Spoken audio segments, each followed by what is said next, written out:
கர்த்தருடைய பரிசுத்த நாமத்துக்கு மகிமை உண்டாவதாக. கிறிஸ்துவுக்குள் பிரியமானவர்களே, இன்றைய நாளில் கர்த்தர் உங்களுக்கு தரும் வல்லமையான வார்த்தை, ஆசீர்வாதம் கிடைக்கும் வரை தேவனை விடாதே. ஆமென், ஹல்லேலூயா. இன்றைய வேத தியானத்திற்கான ஆதார வசனம் ஆதியாகமம் 32 அதிகாரம் 26 வசனம். வாசிப்போம். ஆதியாகமம் 32 அதிகாரம் 26 வசனம். அவர், நான் போகட்டும், பொழுது விடுகிறது என்றார். அதற்கு அவன், நீர் என்னை ஆசீர்வதித்தால் ஒழிய உம்மை போக விடேன் என்றான். ஆமென், ஹல்லேலூயா. நாம் வாழ்க்கையில் போராட்டங்கள், பயம், கவலை மற்றும் எதிர்காலம் குறித்த அச்சம் ஆகியவற்றால் சூழப்பட்டிருக்கும் வேளைகளில் நாம் சோர்வடைகிறோம். ஆனால் இன்று ஆண்டவர் உங்களுக்கு சொல்கிறார், உங்கள் போராட்டத்தின் முடிவில் ஒரு பெரிய ஆசீர்வாதம் உங்களுக்காக காத்திருக்கிறது. ஹல்லேலூயா. அந்த ஆசீர்வாதம் கிடைக்கும் வரை தேவனை உறுதியாக பற்றி கொண்டிருங்கள். இவ்வசனத்திலிருந்து நாம் கற்றுக்கொள்ள வேண்டிய 3 முக்கியமான சத்தியங்களை இன்று நாம் தியானிப்போம். முதலாவது, தனிமையில் மத்தியில் தேவ சந்திப்பு. யாக்கோபின் வாழ்க்கையில் சிந்தித்து பாருங்கள் எனக்கு பிரியமானவர்களே. தன் சொந்த சகோதரன் ஏசாவை கண்டு அஞ்சிய யாக்கோபு தன் குடும்பத்தாரையும் உடைமைகளையும் ஆற்றின் அக்கறைக்கு அனுப்பிவிட்டு பெனியேல் என்னும் இடத்தில் தனியாக தங்கியிருந்தார். ஆமென். வாழ்க்கையில் நீங்கள் தனிமையை உணரும் தருணங்கள், அதாவது மனிதர்களின் உதவி ஏதுமற்ற அந்த வேலைகள் தேவனை ஆழமாக சந்திப்பதற்கான இடமாகவே அமைகின்றன. உங்கள் வாழ்வில் மனிதர்களின் கதவு அடைக்கப்படும் போது பரலோகத்தின் கதவு உங்களுக்காக திறக்கப்படுகிறது. ஹல்லேலூயா. இரண்டாவதாக, விடாப்படியான ஜெப போராட்டம். யாக்கோபு இரவு முழுவதும் ஒரு மனிதனுடன் போராடினான். விடியற்காலம் வரை அவன் விட்டு கொடுக்கவில்லை.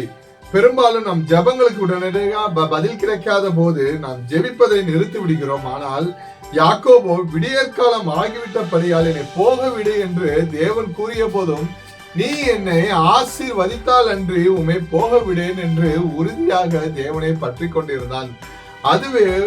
அது ஒரு அவிவிசுவாசத்தின் பிடிவாதம் அல்ல எனக்கு பிரியமானவர்களே. மாறாக தேவன் மட்டுமே எனக்கு உதவ முடியும் என்ற நம்பிக்கையின் பிடிவாதம். கடைசியாக, பெயரும் நிலையும் மாறுதல். தேவன் யாக்கோபிடம், உன் பெயர் என்ன என்று கேட்டார். அவன் யாக்கோபு என்றான். தேவன் அவனை பார்த்து, இனி உன் பெயர் யாக்கோபு எனப்படாமல் இஸ்ரவேல், அதாவது தேவனோடு போராடி மேற்கொண்டவன் எனப்படும் என்றார். ஆமென். ஆசீர்வாதத்துக்காக நீங்கள் தேவனை உறுதியாக பற்றி கொள்ளும் போது அவர் உங்களுக்கு வெறும் ஆசீர்வாதத்தை மட்டும் தருவதில் எனக்கு பிரியமானவர்களே. மாறாக அவர் உங்கள் அவமானத்தை நீக்கி உங்கள் பெயரையும் வாழ்க்கையும் உங்கள் நிலைமையும் உயர்த்துகிறார்.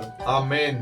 கிறிஸ்துவுக்குள் பிரியமானவர்களே, கர்த்தர் நம்மை ஆசீர்வதிக்க வேண்டும் என்றால் நாம் பின்வரும் 3 தீர்மானங்களை செய்ய வேண்டும். ஆமென். முதலாவது, ஜெபத்தில் சோர்ந்து போகாதிருங்கள். உங்கள் சுகத்திற்காக, குடும்ப மீட்பிற்காக, பொருளாதாரத்தின் உயர்விற்காக ஜெபித்துக் கொண்டிருக்கிறீர்களா? விடியற்காலம் சமீபித்து விட்டது. தேவனை நம்புங்கள். கர்த்தர் உங்களுக்கு ஒரு விடியலை கொடுக்க போகிறார். ஹல்லேலூயா. இரண்டாவதாக, ஆண்டவரை நாம் மட்டுமே நம்பிக்கொண்டிருங்கள். மனிதர்கள் கைவிட்டாலும் தேவனை பிடித்துக் கொள்ளுங்கள். அவர் உங்களை வெட்கப்பட வைக்க மாட்டார். ஹல்லேலூயா. மூன்றாவதாக, போராட்டம் ஆசீர்வாதமாக மாறும். நீங்கள் சந்திக்கும் கடுமையான போராட்டமே நாளை உங்களுக்கு மாபெரும் சாட்சியாக அமையும். ஆமென். ஜெபிப்போமா. பிதாவே, பரலோக தேவனே, இந்த காணொலியை பார்த்து கொண்டிருக்கும் ஒவ்வொரு பிள்ளைகளுக்காக நான் ஜெபிக்கிறோம் ஐயா. யாக்கோபை ஆசீர்வதித்து இஸ்ரவேலாக மாற்றிய தேவன் இவர்களது வாழ்க்கையிலும் உள்ள பயங்களையும் கவலைகளையும் நீக்கி ஒரு மேன்மையான ஆசீர்வாதத்தை நீ தந்தருள்வீராக. இவர்கள் சோர்ந்து போகாமல் உம்முடைய பாதத்தையே பிடித்துக் கொண்டு ஜெபிக்கத்தக்க வல்லமையை நீர் அவர்களுக்கு கொடுப்பீர் ஐயா. இவர்களது போராட்டங்கள் முடிவுக்கு வந்து விடியலின் வெளிச்சமும் ஆசீர்வாதமும் வெளிப்படுவதாக இயேசுவின் நாமத்தினால் ஜெபிக்கிறோம் ஜீவனுள்ள நல்ல தகப்பனே. ஆமென். ஹல்லேலூயா. கிறிஸ்துவுக்குள் பிரியமானவர்களே, இந்த நற்செய்தி உங்களுக்கு ஆசீர்வாதமாக இருக்கும் என்று கர்த்தருக்குள் நான் விசுவாசிக்கிறேன். தினமும் தேவனுடைய வார்த்தை கேட்டு உங்கள் ஆவிக்குரிய வாழ்க்கையில் வளர எங்களோடு இணைந்திருங்க. லைக் பண்ணுங்க, மற்றவங்களுக்கு ஷேர் பண்ணுங்க. இது போன்ற தேவ செய்தியை தொடர்ந்து பெற எங்கள் சேனல்களை மறக்காம சப்ஸ்கிரைப் செய்து கொள்ளுங்கள். கர்த்தர் தாமே உங்களை ஆசீர்வதிப்பாராக. God bless you.